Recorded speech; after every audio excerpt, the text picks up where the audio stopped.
ragga Soomaalida ah ee lagaga dambeyn jiray ururinta iyo qabashada suugaanta Soomaalida siiba maahmaahaha iyo gabayada waxa ka mid ahaa Allaha u naxariistay Maxamed Xaaji Xuseen oo ku magac dheeraa Sheeka Xariir.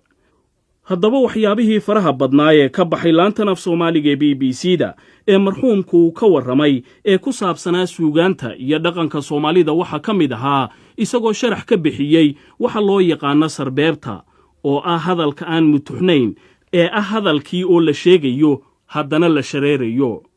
Soomaalidu waxay lahayd caado kolkay guursan hayso waxay daydayan jirtay gabadh guurgal ah. wariga hebel leeyahay gabadh guurgal amale waa nin la qaayibay oo gobanimadii iyo haasaawii iyo wax qabadkii iyo sidoo Soomaalida dhexdeeda wanaag uga shaqaynayay lagu qaayibay kolkaas uu isidin ninka wax ku darso oo dhashiis iyo dhashaad wax isku darmadeen. wariga hebel leeyahay nimankii yaqiinay buu weydiin wariga hebel leeyahay gabadh guurgal amale gabadh guurgali waa maxay waa gashaantay isku tumato dhaarato hawl qabsigeeda hawl kar ah waa inay hadii reer ku guura awrteera ran karto kolkii la dagana waa iyadii oo sideedii u qatano qorraxdii sidii u kulushaynay aqalkeeda dhistay casarkiiba jid ka dhigtay roobka xaygiisu soo baxay ka gaarsiisay rag waxa jirsaday habeenimo hadii loo yimaado dadkoo hurda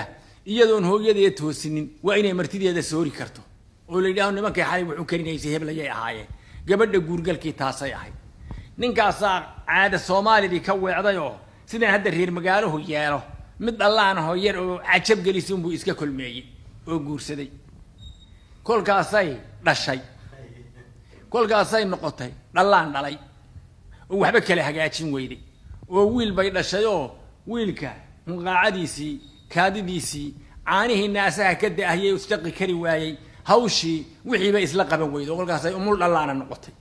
kolkaas uu aamin baalay oo yiri wallahi naagti waa basari gabadhii ka xumaatay guurkii tolow takayar hadaa tiraa igu dooriya maxay samayn wallahi inay ku dili war maxaad fashaa bal adeerkeed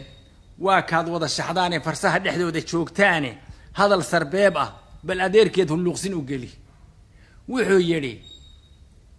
gamaankiina badan feetina oo gabalba waa cayne qaar baan ka goor iyo ka goor godolka deynayeen qaar baan gadqaadkana la barin gaalibna aqoon gabxa lagu shakaaliyo duqi gaabi orodkiye gacalnimo hadaad naga qabtaan go'aha noo doorsha hadii kala sidaad noo gashan yaa inoo gudub ah. ninkaasi dad ma soo hadal qaadi gabadhna ma sheegin xool uu sheegay farduu ka dhigay waliba dhexda kolkuu jooga hadana wixii dhadigaa uu ka naydhayo duq buu ku daray faras duq u cararay xaqi gabxa lagu shakaaliyo duqi gaabi orodkiye buu yiri wuxuu ka hadlaayeen gabadh buu ahaa kii hadalkii maskaxdiisu ku dhacay umana seexanin jaadna uma qaadanin dadna lama soo shawrine shaxda korkeedii ugu jawaabo wuxuu yiri hal gar oo shalay saahid oo gobil la yeedhay horta garab wagliil waa xun yahay la iska raaxay ninka ma yaqaanaasa dhal uu gaasa bixiyay hadii nadigu gubana neef yari uu jira gariiray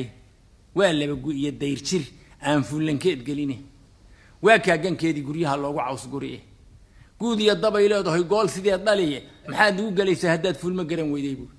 war wuxuu guurgal ma ah waa dhalaan oo ka qayrkeed fooda leeyahay qolqolka caanaha ku dhamahaye tilmaan iyo samir iyo wax la hagaajin bay u baahan tahay hadaad adigu waxba agaasimi kari weyday maxaad anagana weydiin buu macnaheedu ka dhigan yahay gabayada caynkaas ee sarbeebta ah yaa Soomaalidu tiqiinay saahid kolka in laga garhelay u gartay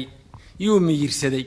oo gabadhii wax la qabtay oo wiilka u hayay oo u faraxalay oo tilmaamay oo shaqadii aqalka la qabtay kolkaas wuxuu waa dambe yiri war ninna naagi jaray saddex dhal gaadho waxa ka sheegay